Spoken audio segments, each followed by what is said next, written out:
We finally have made it to chapter 13. This is the last chapter we cover, and it's kind of what the AC 101 and 102 have built up to, so that with all your knowledge of accounting, you can now analyze financial statements.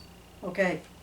Your chapter starts with Carla Harris, I believe, at Morgan Stanley, who is highly successful in analyzing financial statements. You can also, you may have heard of Warren Buffett, who has made billions of dollars analyzing financial statements successfully. Once you finish chapter 13, you're not going to be quite at that level. Chapter 13 is going to be sort of the very basics that you need to know to get started in the process of analyzing financial statements. Okay, so before we get into, the chapter, I like to just sort of set it up like it's a, basketball or baseball, soccer game, football game, whatever, and sort of go over who are the teams, where do the rules come from, who enforces the rules, and all that good stuff. So with financial statements, there's basically two teams here. There's the insiders and the outsiders. And there's definitely a versus the outsiders situation. The insiders are the company management and the employees, anyone who's connected with the company itself, the company owners, the management, the employees. The outsiders would be creditors who have lent the money company, suppliers who extend credit to the company, customers who buy stuff from the company, investors and potential investors like you and me, and various government agencies that may need the financial statements for various regulatory items, not to mention the IRS. Okay, so you got the insiders, company management, employees, and the outsiders. Let me talk a little bit more about the insiders and what their game plan is. So the insiders are very focused on the financial statements, and especially on different financial metrics, say earnings per share, current ratio. They have certain metrics that they're supposed to meet. They have targets, and if they make their target, that can mean that they get more of a bonus. There can be a lot of incentives to hit these targets, and so the company management has every incentive to hit these targets, whether the operations of the company have done it or not. Okay, so if you think back to previous chapters, there's a lot of estimates that go on the income statement. And say, they're trying to hit a certain earnings per share, and it's not quite high enough. Oh, gee, we didn't make our target. So management might, or, they might want to go in and go, oh, well, maybe if we just, instead of depreciating the assets over 5 years, we'll do them over 8 years. That means you're dividing by a smaller number, and, less depreciation expense. Oh, bad debt expense, let's just reduce that, maybe from 4% to 3%. And your bad debt expense has gone down. And so now your income has gone up. And that has nothing to do with operations. It has everything to do with manipulating the financial statements, estimates on the financial statements to hit certain targets. Okay, does this happen a lot? Well, if you go to the Securities and Exchange website, which is actually in your external links section on Blackboard. So go to the external links on Blackboard. It's right with the, on the left-hand side there. External links, and then go to the Securities and Exchange Commission and to enforcement actions and accounting.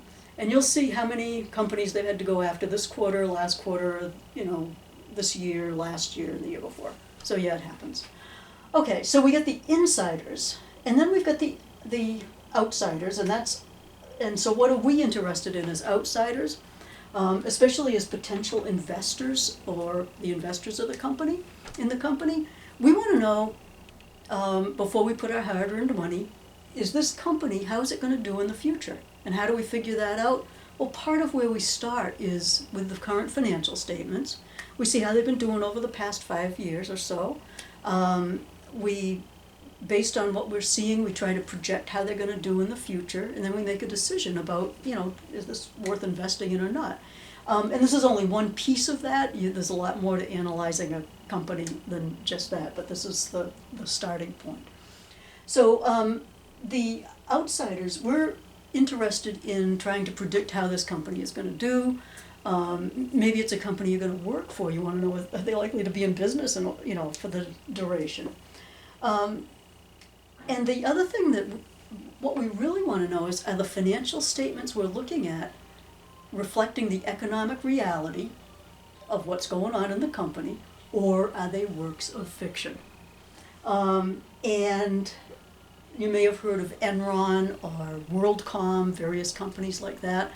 The financial statements were totally bogus. They had nothing to do with the economic reality, which was a disaster. And they're showing great net income. They're showing all this great stuff, and people lost, billions of dollars in that. When the companies went bankrupt. Okay, so we get the insiders and the outsiders. Those are the two teams. Where do you get the rules? The rules are generally accepted accounting principles, and these are the financial statements should be prepared in accordance with generally accepted accounting principles. You get the generally accepted accounting principles from the Financial Accounting Standards Board, FASB, and they're all contained in what's called the FASB codification. If they're in there, they're GAAP. If they're not in there, they're not so much GAAP. Okay, who enforces the rules? Securities and Exchange Commission and the Public Company Accounting Oversight Board. So those are this is sort of the general playing field, the teams that are involved, and all of that good stuff.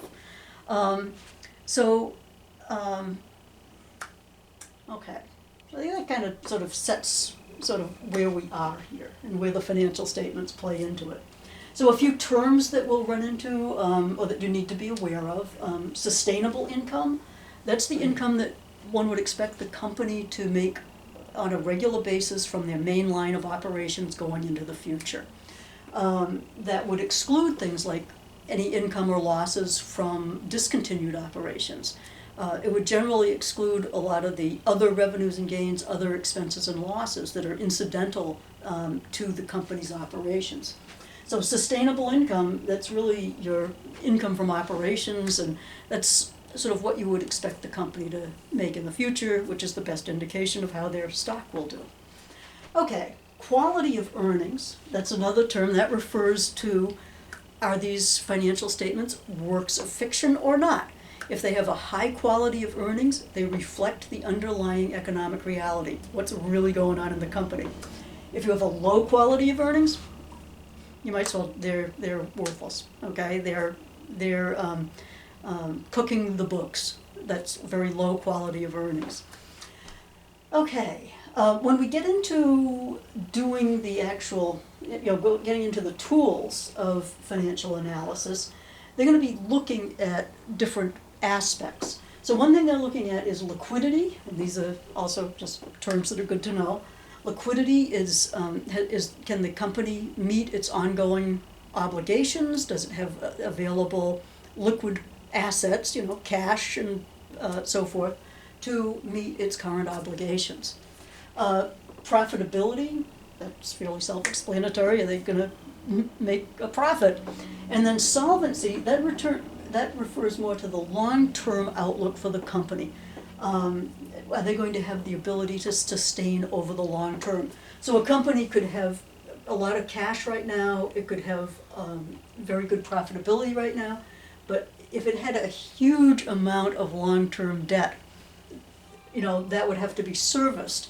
And so that could mean that their solvency over the long term might be in question.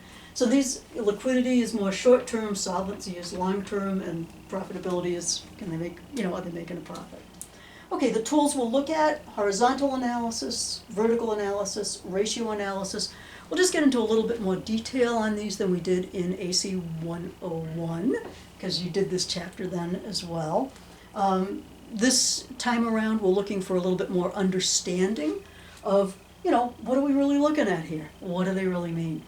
One thing about ratio analysis, you do not need to memorize the formulas for any homework, for any quizzes and exams. You can use the ratio formula sheet that I provide you. Now, some students think that because they have this sheet to look at, they don't have to do the homework. and they can just use that sheet and they'll do great on the exam. That is not how it works, believe me. You have to work with these formulas to learn how they work. It's not that self-explanatory.